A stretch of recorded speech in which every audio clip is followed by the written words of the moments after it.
Biografi Al-Farabi. 1. Kehidupan dan riwayat pendidikan. Al-Farabi memiliki nama asli Abu Nasr Muhammad bin Tarkhan Ibn Uzalah Al-Farabi, dikenal di dunia barat sebagai Al-Farabius Al-Farabi, dan Abu Nasir lahir di Otrar atau disebut juga dengan Farab atau Kazakhstan pada 10 Januari 878 Masehi dan meninggal di Damaskus 17 Januari 951 Masehi. Ayahnya dari Iran, menikah dengan wanita Turki. Kemudian ia menjadi perwira tentara di Turki. Atas dasar itu Al-Farabi dinasabkan sebagai orang Turki. Karir pemikiran filsafatnya dalam menjabatani pemikiran Yunani dan Islam terutama dalam ilmu logika, mantik, dan filsafat sangat gemilang, sehingga diberi gelar sebagai guru kedua atau Al-Muallim Tsani. Al-Farabi adalah seorang komentator filsafat Yunani yang diulung di dunia Islam. Meskipun kemungkinan besar ia tidak bisa berbahasa Yunani, ia mengenal para filsuf Yunani seperti Plato, Aristoteles, dan Plotinus dengan baik. Kontribusinya terletak di berbagai bidang seperti matematika, filosofi, pengobatan, bahkan musik. Al-Farabi telah menuliskan buku tentang sosiologi dan sebuah buku penting.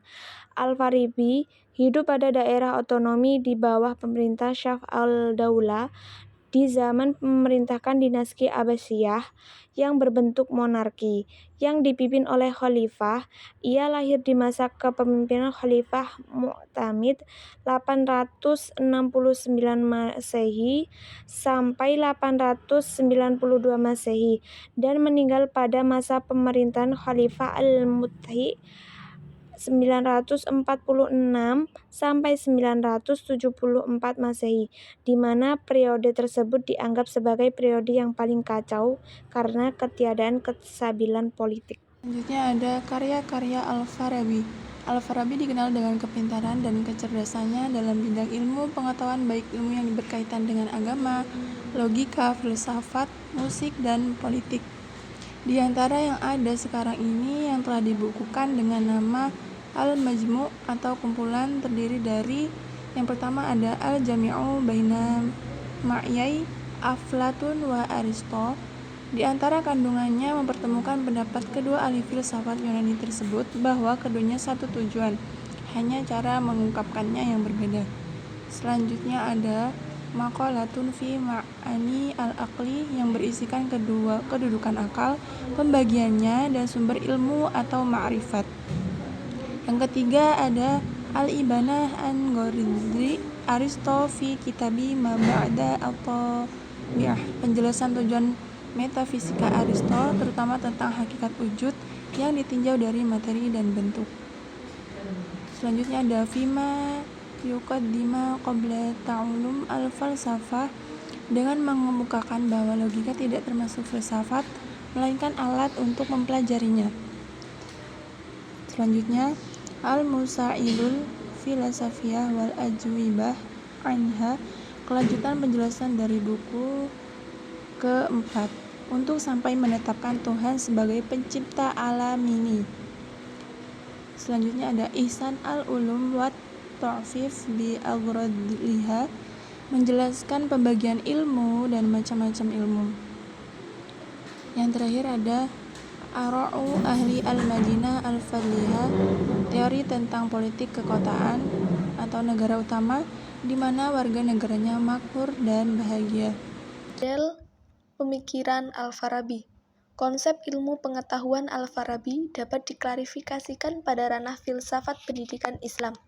Filsafat pendidikan Islam itu sendiri adalah ilmu yang mengkaji hakikat dan seluk-beluk pendidikan yang bersumber dari Al-Quran dan As-Sunnah, merumuskan berbagai proses pembelajaran, merumuskan strategi pembelajaran, kurikulum, dan sistem evaluasi pendidikan dengan landasan yang digali dari ajaran Islam, serta mengkaji maksud dan tujuan pendidikan Islam yang khusus maupun yang umum, yang temporal maupun yang eternal. Dalam filsafat pendidikan Islam, ada 3 aliran filsafat pendidikan Islam. Ketika satu persatu aliran pendidikan Islam itu ditelusuri, akan ditemukan ide-ide pendidikan Al-Farabi. Ada 3 aliran filsafat pendidikan Islam, yakni yang pertama konservatif atau mengedepankan tradisional, yang kedua religius atau rasional yang bersifat keagamaan, dan yang ketiga adalah aliran pragmatis atau berpikiran secara praktis. Dari 3 model pemikiran tersebut, model pemikiran pendidikan yang bercorak religius atau rasional merupakan kekhasan dari Al-Farabi. Kekhasan Al-Farabi ini lebih ditopang dengan teori kebahagiaan yang ia populerkan. Menurut Al-Farabi, kebahagiaan adalah pencapaian kesempurnaan akhir bagi manusia. Selanjutnya yaitu kurikulum pendidikan Islam Al-Farabi. Jika ditinjau lebih jauh dapat terlihat bahwa ada kesamaan pandangan antara Al-Farabi, Ibnu Sina dan Ibnu Maskawih tentang aliran filsafat pendidikan. Bagi mereka, dalam pendidikan kemampuan psikomotorik lebih diutamakan. Jika ditinjau corak khusus kurikulum pendidikan Islam tempat dari aliran religius rasional. Model pemikiran Al-Farabi adalah pada pendidikan tinggi.